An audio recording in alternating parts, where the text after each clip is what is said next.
Hi, this is lesson 66, the practice set, and I'm referencing our book. I hope that you are looking at it as well and that you write your answers in your math journal. They want us to look at the different shapes that are in front of us, A, B, C, and D. Which of these triangles appear to be similar? I am looking, and if we were going through similar triangles, it looks like A, C, and D all have about the same kind of shape. So we're going to say A, C, and D. Now, which of these appear to be congruent?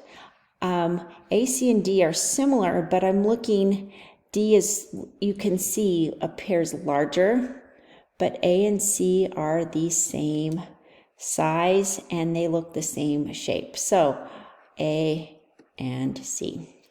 And there you have it, the practice set for lesson 66. Wasn't that so easy? Now go do your homework and have a great day.